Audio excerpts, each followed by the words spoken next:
अष्टमुखी भगवान पशुपतिनाथ की नगरी मंदसौर में श्री राम कथा का आयोजन किया गया है और श्री चिन्मयानंद जी महाराज की श्रीमुख से इस श्री राम कथा का श्रवण कराया जा रहा है। दूर दूर से श्रद्धालु आ रहे हैं, कथा को श्रवण करके अपने आप को धन्य महसूस कर रहे हैं और कथा इतनी सुंदर तरीके से सुनाई जा रही है कि लगता है श्री राम प्रत्यक्ष पांडाल में उपस्थित हैं और भक्त और भगवान के बीच में कोई दूरी ही नहीं रही।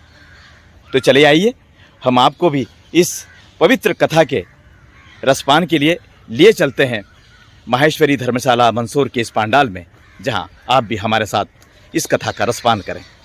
चलिए आइए। श्याम गौर कीनी करहूं बखानी, श्याम गौर कीनी करहूं बखानी, हीरा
सुमिरी सी नारद वचन।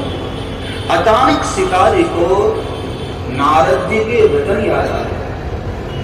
जब सीता जी छोटी थी ना, तब नारद जी आए थे और नारद जी ने सीता जी को कह दिया था कि बेटी, इस बगीचे में कभी कोई पुरुष नहीं आएगा, पहली बार कोई पुरुष आए तो श्याम रंग का हो, बस समझ लेना वही तेरा पति होगा।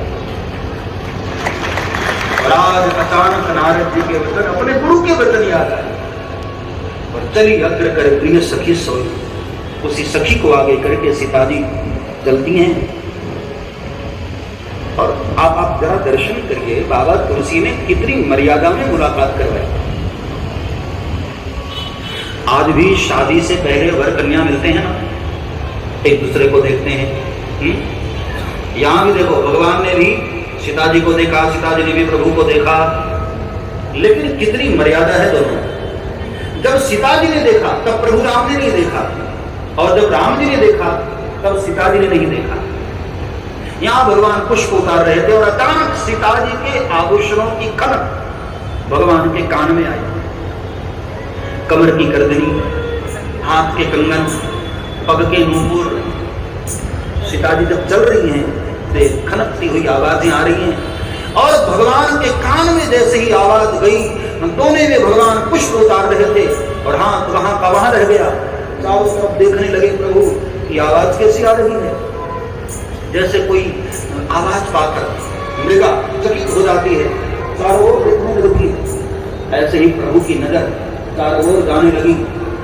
लखन का हाथ पकड़ करके कहा कि लखन, ये आवाज कैसी?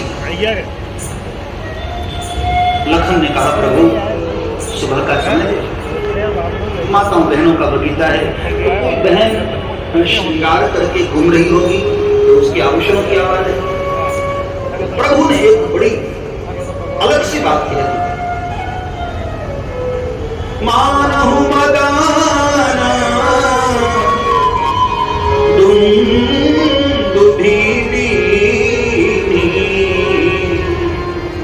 मनसा ईश्वर विजय जानी। लक्ष्मण, मुझे ऐसा लग रहा है कामदेव आज मुझ पर आक्रमण करने आया। लो, अब राम जी काम की बात कर रहे हैं।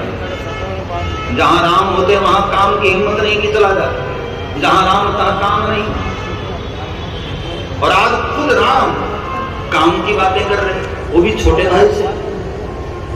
कई लोग कहते हैं कि ये मर्यादा का उल्लंघन हुआ। नहीं, थोड़ा गौर फरमाएं।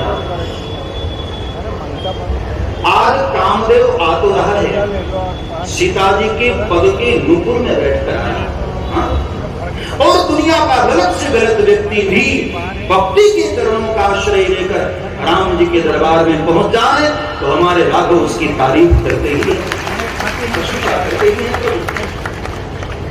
और अभी भगवान बातें कर ही रहे थे लखन से, इतने में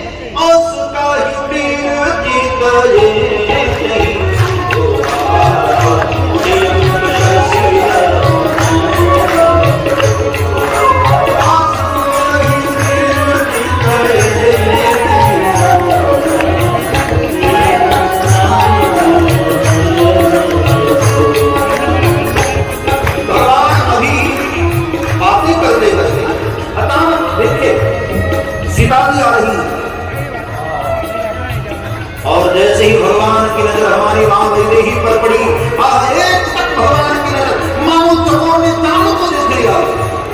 निगाहें तो होगी सीता जी।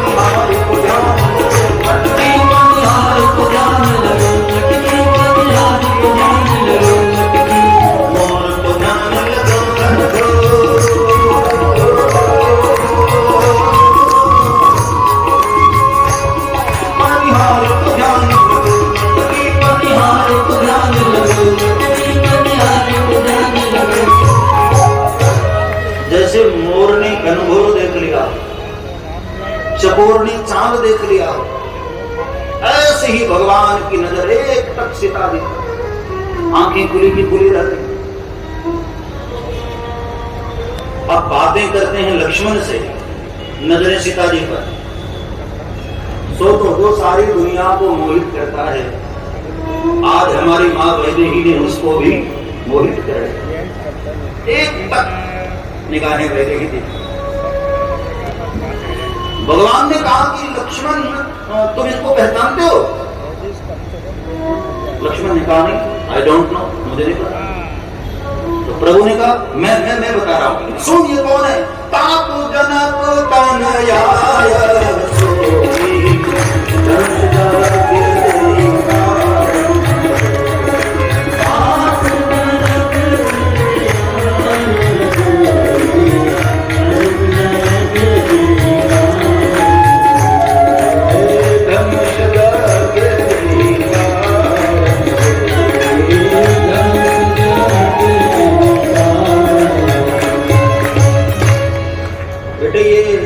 जनक जी की बेटी है, कल जिनका संवर होने वाला है ना, ये वही है। लक्ष्मण जी ने कहा प्रभु किसी की बहन हो, किसी की बेटी हो, आपको क्या करना, आप तो पूरी करिए ना चुपचाप। प्रभु ने कहा लखन तो समझ नहीं रहा है। जासु बिलो, अब एक भगवान ने और बड़ी बात कही, जासु बिलो की अलौकिक शोभा सहज पुनीत मोर मन शोभा। लक्ष्मण आज पता नहीं क्यों इनके अलौकिक सौंदर्य को देखकर मेरा जो पवित्र मन है आज इनकी ओर आकर्षित हुआ जा रहा है। अब ये कितनी बड़ी बात प्रभु ने कह दिया। आज कलिकाल में, कलयुग में भी कोई भाई अपने छोटे भाई से ऐसा नहीं कहता होगा कि किसी को देख करके मेरा मन आकर्षित हो रहा है। भगवान ने लक्ष्मण जी के सामने ऐसा कहा क्यों? प्रश्न बनता है ना। इस चौपाई के शब्दों पर ही आप गौर करें। भगवान ने कहा कि लखन जासु दिलो की अलौकिक शोभा। यहां लौकिक शोभा की चर्चा नहीं, अलौकिक शोभा, अलौकिक सौंदर्य। और उस अलौकिक सौंदर्य को देखकर भगवान का कोई दूषित मन नहीं। सहज पुनीत, पुनीत मतलब पवित्र, मोर मन शोभा। भगवान कहते हैं मेरा पवित्र मन आकर्षित हुआ। ध्यान रखना, जहां रूप अलौकिक होगा, मन पवित्र होगा, वहां आकर्षण हो ही जाता है। और फिर हमारे प्रभु बाहरी सौंदर्य देखते ही नहीं, वह तो भीतर का सौंदर्य देखने वाले। संत और भगवंत कभी बाहरी सौंदर्य नहीं देखते। बड़ी प्यारी घटना है, लाहौर के बाजार में जब कभी भारत एक हुआ करता था, हमारे स्वामी रामतीर्थ साक्षात प्रभु से बातें करने वाले इतने बड़े महापुरुष घूमते घूमते एक ऐसी गली में चले गए जो बड़ी बदनाम गली थी, वेश्याओं की गली। और उस जमाने की एक बड़ी खूबसूरत, एक बड़ी मशहूर वेश्या, जिसके रूप के चारों ओर चर्चे थे। शाम के वक्त श्रृंगार करके वो छत के ऊपर खड़ी है। स्वामी रामतीर्थ का उधर से गुजरना हुआ, अचानक बाबा की नजर उस स्त्री पर पड़ी और वो वास्तव में इतनी सुंदर थी, स्वामी रामतीर्थ के कदम रुक गए, आगे पांव नहीं बढ़ पाए। आने जाने वाले लोग बड़े हैरत में, बड़े हैरान कि ये क्या, स्वामी जी लोग भी आजकल इन गलियों में आने लगे। तो कई लोग मजाक भी करने लगे कि महाराज ये आप जैसे योगियों की गली नहीं है, ये भोगियों की गली है महाराज। स्वामी रामतीर्थ किसी की बातें सुनने एक टक उसको देखे जा रहे। तो आखिर में उस वेश्या की भी नजर जब एक संत पर पड़ी तो उसने बड़ी विनम्रता से एक बात कही, स्वामी जी कि आप जैसे योगियों की गली नहीं है महाराज। हुस्न को जो बदनजर देखते हैं, हुस्न को जो बदनजर देखते हैं, वो पहले अपना सर कलम देखते हैं। यहां आने से पहले महाराज अपनी इज्जत गिरवा देना पड़ता है व्यक्ति को। आप सुनते हैं, चले जाइए आप कहीं और। जब ऐसा कहा, स्वामी रामतीर्थ की आंख में आंसू आए। स्वामी रामतीर्थ ने कहा कि मां तूने बहुत गलत अर्थ करे। और तब स्वामी जी ने भी एक बड़ा प्यारा शेर कहा कि ना मुझे तुझसे गर्ज, ना तेरे रूप से गर्ज, ना मुझे तुझसे गर्ज, ना तेरे रूप से गर्ज। मैं तो मेरे मुसब्बर की कलम देखता हूं कि तू इतनी सुंदर है तो तुझे बनाने वाला मेरा कन्हैया गला कितना सुंदर है। मैं तो मेरे मुसब्बर की कलम देखता हूं। संत और भगवान बाहरी सौंदर्य पर ध्यान नहीं देते। लक्ष्मण जी ने सोचा कि भाई मामला यहां तक पहुंच गया, ये तो एक तरफा हुआ ना, बात तो तब बनेगी जब यही स्थिति उधर भी हो। तब लक्ष्मण जी ने प्रभु का श्रृंगार किया और अचानक झाड़ियों से भगवान को प्रकट किया, बड़ा सुंदर श्रृंगार करके। लक्ष्मण जी पुजारी बन गए और फूलों से भगवान को सजाया, बालों में गजरा लगाया, गले में फूलों की माला पहनाई, हाथों में कंगन पहनाए। जैसा जैसा लक्ष्मण जी को ठीक लगा श्रृंगार किया। लता भवन ते प्रगट भय तहि अवसर होगा। जैसे बादलों के बीच में कभी कभी चांद बाहर आ जाए, अचानक प्रभु नाम। और वो जो सखी आगे आगे चल रही थी ना, उस सखी ने देखा, एकदम पीछे हट गई, वह देखी ले ये दर्शन कर ले तू। और अब वो सखी पीछे हो गई, सीता जी को आगे कर दिया। सीता जी की नजर भगवान राम पर पड़ी तो मां की क्या हालत हुई। राघव सरकार तो एक तक देखने लग गए थे, सीता जी की क्या स्थिति हुई। बोले सीता जी भगवान के तेज को सहन न कर पाते। एक बार नजर पड़ी और प्रभु के चेहरे पर क्या तेज है। सीता जी ने तुरंत अपनी आंख बंद कर और सिर झुकाकर वहीं खड़ी हो गई। अब यहाँ कई लोग अपना अपना भाव प्रस्तुत करते हैं कि सीता जी ने आंख क्यों बंद की। बाबा तुलसी ने तो ऐसा लिखा है कि सीता जी बड़ी समझदार थी, बड़ी सयानी थी। सीता जी ने सोचा कि बाहर वाले तो चले जाएंगे, फिर कभी मिले न मिले कोई भरोसा नहीं है, इसलिए इनके रूप को अपने हृदय में उतार कर आंख रूपी दरवाजा बंद कर लूं ताकि हमारे हृदय से कभी बाहर जा ही न पाए। इसलिए दीन ही पलक कपाट सयानी। पर जो हमारे मिथिला के संत हैं ना, सीता जी के पक्ष वाले, वो लोग राम जी पर आक्षेप करते हैं।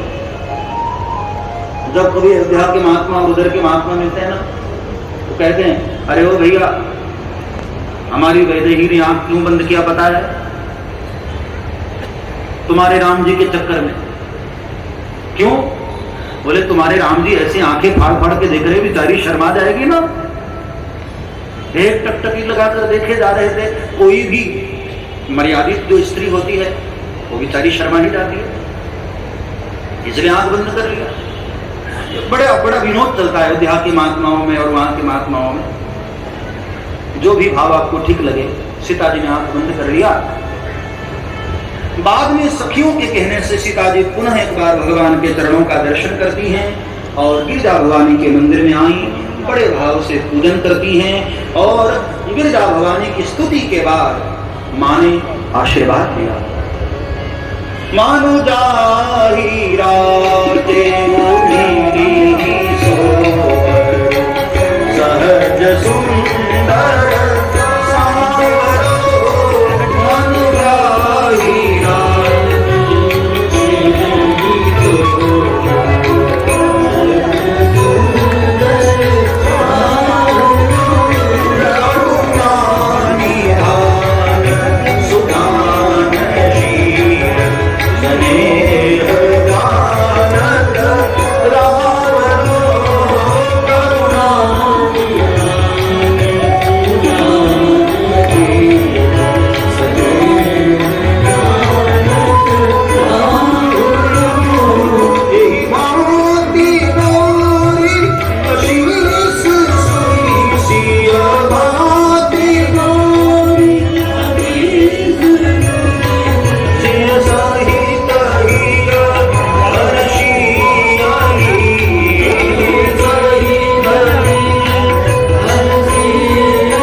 भाई रामायण ये कहती है पुरुषों का दाहिना अंग फड़के और माताओं का बायां अंग फड़के। ये सब शगुन नहीं होता है, थोड़ी देर के लिए होता है। एक भाई को दाहिने हाथ में खुजली हो रही थी, तो ज्योतिषी जी को पूछने गया, दादा सुबह से मेरी दाहिने हाथ में खुजली हो रही, क्या मतलब? तो दादा ने कहा बेटे आज तुझे पैसा मिलने वाला है, दाहिने हाथ में खुजली पैसा। लेकिन दादा भी 2 घंटे से मेरे बाएं हाथ में भी हो रही है, बाएं हाथ में भी हो रही। अच्छा, इसका मतलब है पैसा आएगा लेकिन चला जाएगा। अच्छा दादा मेरे दाहिने पग में भी खुजली हो रही है। तो ज्योतिषी ने कहा कि इसका मतलब है तुझे यात्रा का योग बन रहा है, कहीं जाने वाला। लेकिन दादा बाएं में भी हो रही है। सर इसका मतलब यह है कि तू घर के कहीं जाने के लिए निकलेगा, लेकिन स्टेशन से यात्रा तेरी कैंसिल हो जाएगी, वापस आ जाएगी। अच्छा दादा मेरे पेट में भी बहुत खुजली हो रही है, पेट में भी। इसका मतलब है तुम्हें अच्छा भोजन मिलने वाला है। अच्छा दादा बुरा न माने तो एक और बात पूछूं, मेरी पीठ में भी खुजली हो रही है। तब दादा ने कहा खदिला कहीं का, खुजली रोग है तुझे, ये कोई शगुन नहीं है। पूरा शरीर खुजला रहा है, तुम शगुन मानकर बैठे रहो।